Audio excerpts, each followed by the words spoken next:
Well, I've gone to heaven. I really have. Because standing next to me is none other than the queen of extreme, as we're here in Freehold, New Jersey for 80's WrestleCon #2. None other than Francine. Francine, thank you so much for a few minutes of your time. It's greatly appreciated. How are you doing today? How are you enjoying the event so far? Oh, I love it here. It's great. Freehold's a great place to be. I've never been at I Play America, so it's nice to finally get here.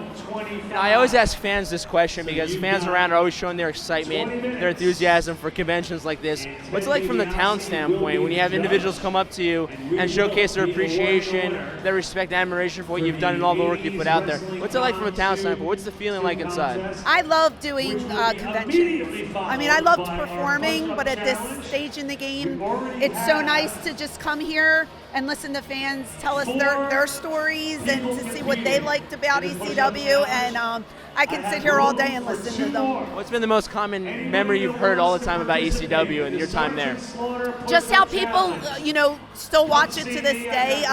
The network, although the music is copyrighted and the songs they play suck, but getting to relive by watching the network and getting a whole new realm of fans from the network, because some of these kids are 20 years old coming up to the table saying they love ECW, and we've been out of business for so long. So that's the power of social media. That's the power of media in general. We always say if we had social media 20 years ago, maybe we would have still been around, but we didn't have. I mean, MySpace was just starting to get popular, so that it's been a long time. MySpace was a thing, guys. Okay, it was just like AOL dial-up. All right, stop making fun of us. Okay, we're not dating ourselves here at all. I think MySpace might still be a thing.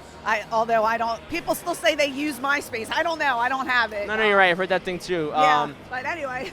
Looking back retrospectively, obviously, as we all do, obviously when you're in the moment, you can't really reflect or look back or say, oh, this is something huge. You're just living the moment. Now that you reflected back, just how special was that moment in time in your career? Because, for very few things in wrestling, you don't get very first of anything. But that was the first of its kind of ever in terms of a promotion kind of going from the ground up and really building itself from the rankings that we still wish today was still existing. But in a way, the spirit still exists all the way around. How was that like for you reflecting back on that time? Probably was a crazy time. Yeah, I'm blessed to be able to say I'm an ECW original. So many people from different promotions would always come over and visit and say, man, we wish we worked for ECW. So we knew we had something special from the get-go. Paul took all of us who weren't stars and he made us stars. It was a great place to work. I still get to see my buddies from time to time at shows, which is a blessing.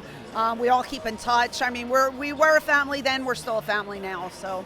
What's it like working with Paul Heyman? Because I think him creatively he's so ahead of his time, and like you said, he had the ability, from my standpoint, to always take people and enhance their strengths and limit their weaknesses. What was it like working with him for you, and what kind of advice did he give you as you started portraying the character of Francine? Yeah, Paul was the best boss I've ever had, ever.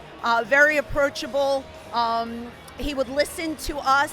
It wasn't just a one-sided deal. He would take our ideas, he would incorporate them with what he thought. He was just a pleasure to work with. I'm so happy he is where he is today. I wouldn't be here without him, so I will never say a bad word about the guy. No, nor should any of us, because he's definitely ahead of his time. He's a genius. Yes, mad genius. A mad genius, exactly. I forgot to add the mad part. That's very important. But one more final thing for me, I appreciate so much of your time, is that, this whole women's revolution has now occurred. Women finally get the recognition they deserve in the ring. You were a valet and then became somewhat of an in-ring performer, too, at times when the moment spoke for it to happen. So for you, how important is it now? It seems like not just women and men in general, but it seems like now all versions of wrestling have been more accepted nowadays, as opposed to back then maybe it was more hesitant for people to want to view it. Well, as far as the women go, we were very lucky in ECW. We were always showcased. We always shined. The guys always knew how to use the girls. Paul always put the focus on the girls. WWE or WWF, they never really gave the girls that much time. If they had matches, you would see 1.5, 2 minute matches, bra and panty matches. You know what I mean? Girls now headlining WrestleMania, having 30, 40 minute Iron Man matches. It's such a pleasure to watch. These girls are so talented these days.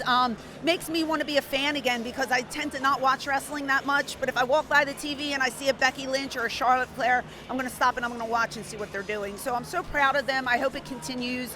It's the women's revolution, and it's great. And we started it back then, and it's continuing. So I think it's a wonderful thing.